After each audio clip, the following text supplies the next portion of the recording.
தமிழ் வணக்கம். பாரம்பரியமைக்கு இன்றைக்கி மீன் குழம்பு வைக்க போகிறோம். பாருங்கள், கடல் மீன் 1 கிலோ வாங்கி கழுவி வச்சுருக்கோம். கடல் மீன் ஆனால் பேரை மறந்துட்டேன். வாங்கிட்டு வந்தேன், பேரை மறந்துட்டேன். என்ன மீன் தெரியல, பேரை மறந்துட்டேன்.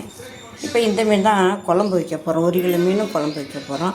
நல்லா கழுவி மஞ்சத்தூள், தயிர், உப்பு போட்டு பசரி வச்சுருக்கோம். அந்த மீன் குழம்புக்கு தேவையான பொருள் பாருங்கள்.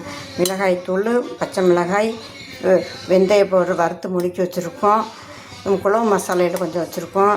ஜீரக பவுட்ரு, மஞ்சத்தூள் பாருங்கள். தக்காளி ஒரு அஞ்சு தக்காளி விழுதா எடுத்து வச்சுருக்கோம். வெங்காயம் ஒரு கைப்பிடி வெங்காயம் விழுதா எடுத்து வச்சுருக்கோம். புளி தண்ணி பாருங்கள், இந்த புளி தண்ணி 1 கிலோ மீன் கடல் மீனுக்கு இவ்வளோ புளியை சேர்க்குறோம். பாருங்கள், இவ்வளோ புளி சேர்த்து ஊற வச்சு புளி தண்ணி கலக்கி எடுத்து வச்சுக்கிட்டோம். பாருங்கள், இப்போ நம்ம செய்வோமே. பாருங்கள், ஒரு எண்ணெய் சட்டி வச்சுட்டோம். விளக்கெண்ணெய் பாருங்கள், விளக்கெண்ணெய் தான் போடுறோம். விளக்கெண்ணெய் பாருங்கள், கொஞ்சம் கூட போட்டுக்கிடுவோம். பாருங்கள், எண்ணெய் காஞ்சிச்சு. இப்போ வெங்காயம் சேர்த்துருவோம். வெங்காயம் சேர்த்துட்டோம். வெங்காயம் விழுது வதங்கிட்டுருக்கு. பாருங்கள், இதிலே தேவையான உப்பு சேர்த்துக்கணும். பாருங்கள், வெங்காயம் வதங்கி எண்ணெயெல்லாம் திரிஞ்சு வந்துருச்சு. பாருங்கள், வெங்காயமெல்லாம் நல்லா வதங்கி எண்ணெய் நல்லா திரிஞ்சு வந்துருச்சு. இந்த சமயம் இந்த மசாலையெல்லாம் சேர்த்துருவோம். சேர்த்து நல்லா கிண்டிடுவோம். பாருங்கள், இந்த மசாலையெல்லாம் சேர்த்து எண்ணெய் வெங்காயத்தோடய வதக்கிட்டோம், வறுத்துட்டோம். இப்போ இந்த தக்காளியை இதில் சேர்த்துருவோமே. இதெல்லாம் அரிஞ்சு போட்டோம்னா நசன்னு இருக்கும். அதனால தான் பாருங்கள், நல்லா வதக்கி கொதிச்சிக்கிட்டு இருக்கு. இன்னும் பச்சை சுமல் போக நல்லா கொதிக்கட்டும். பாருங்கள், மசாலையெல்லாம் சேர்ந்து நல்லா கொதிச்சிக்கிட்டு இருக்குது. எல்லா மசாலையும் சேர்த்துட்டோம். தேங்காய் தவிர பாக்கி எல்லாம் கடலை மீன் குழம்பு பாக்கி எல்லா மசாலையும் சேர்த்துட்டேன். மீன் பேரை மறந்துட்டேன். இப்போ பாருங்கள், நல்லா கொதிக்கட்டும். இன்னும் நல்லா பச்சை ஸ்மெல் போக அது கொதிக்கட்டும். கொஞ்சம் மூடி வச்சுருவோம். இப்போ மீன் பாருங்கள், மீனை கழுவிடுவோமே. மீனை நல்லா கழுவிடுவோம். என்ன மீனே தெரியல பாருங்களேன், வேறு மறந்தே போச்சு. இந்த மீனும் சொன்னார் பேர் மறந்துட்டேன். இப்படி ஒரே மீன். சரி பார்ப்போம். பாருங்கள், நல்லா கொதிச்சுக்கிட்டு இருக்கு.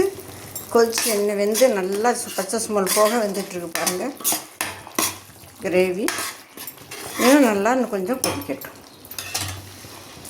பாருங்கள், நல்லா கொதிச்சு இந்த எண்ணெயெல்லாம் திரண்டு வந்துருக்கு. பாருங்கள், விளக்கெண்ணெய் நல்லா திரண்டு வந்துருச்சு. கொதித்து பச்சை ஸ்மெல் போக கொதித்து திரண்டு வந்துருச்சு. இந்த சமயம் புளி தண்ணியை ஊற்றிடுவோமே.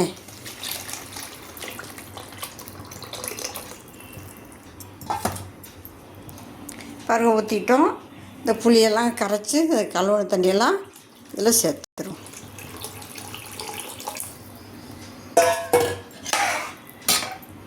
நம்ம தேவையான குழம்பு சேர்த்துட்டோம்.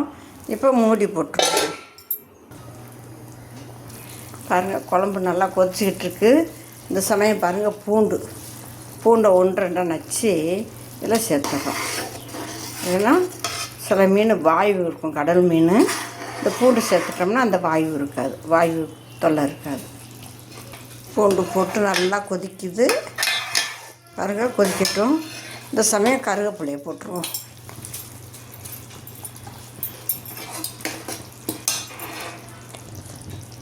பாருங்கள், உரப்பு புளிப்பு எல்லாம் சரியாக இருக்குது. உப்பு தான் கொஞ்சம் பத்தலை. பாருங்கள், இப்போ மறுபடியும் கொஞ்சம் உப்பு போட்டு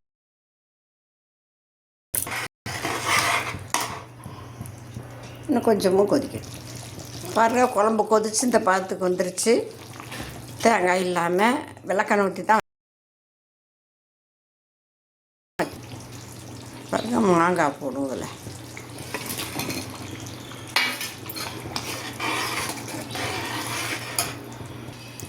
பாருங்கள், மாங்காய் போட்டு குழம்பு கொதிச்சிட்ருக்கு.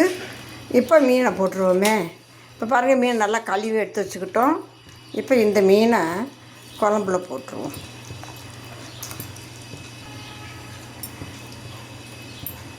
போட்ட பிறகு 1 கிலோ மீன் குழம்புல போட்டோம். பாருங்கள், மீன் குழம்பு நல்லா கொதிச்சிக்கிட்டு இருக்கு. இன்னும் கொஞ்சமும் கொதிக்கட்டும். பாருங்கப்பா, கடல் மீன் குழம்பு, கோயம்புத்தூர் கடல் மீன் குழம்பு பாருங்கள் எப்படி இருக்குன்னுட்டு. சூப்பராக இருக்குது பாருங்கள். தேங்காய் இல்லாமல் வச்சுருக்கோம். பெரிய கண்டியை போட்டு கிண்டிங்கன்னா எல்லாம் உடஞ்சிரும். இந்த மாதிரி சின்ன கண்டியை போட்டு கிண்டிக்கோங்க. அப்போ தான் மீன் உடையாமல் எடுக்கலாம். பாருங்கள், இந்த குழம்பு தேங்காய் சேர்க்காம வச்சுக்கலாம். 5 நாளைக்கு சாப்பிட்லாம். குழம்பு இறக்குறப்ப தான் வந்துருச்சு. இப்போ குழம்பு நம்ம இறக்கிறோம். இந்த குழம்பு 4-5 நாளைக்கு வச்சு சாப்பிட்லாம். இப்போ நம்ம மல்லி இலையை தூவிடுவோம்.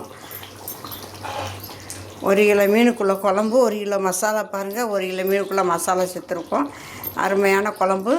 இடையில சாப்பிட்டு பார்த்து வச்சுக்கிட்டிங்கன்னா 10 பத்தாவதுக்கு என்ன சேர்க்கணுமோ சேர்த்துக்கிறலாம். பாருங்கள், அருமையான மீன் குழம்பு. கண்டிப்பாக இது மாதிரி செஞ்சு கொடுக்குறீங்க, செஞ்சு சாப்பிட்றீங்க. ஒரு ஃப்ரெண்டுகளுக்கு ஷேர் பண்ணுங்கள். தமிழ் வணக்கம்.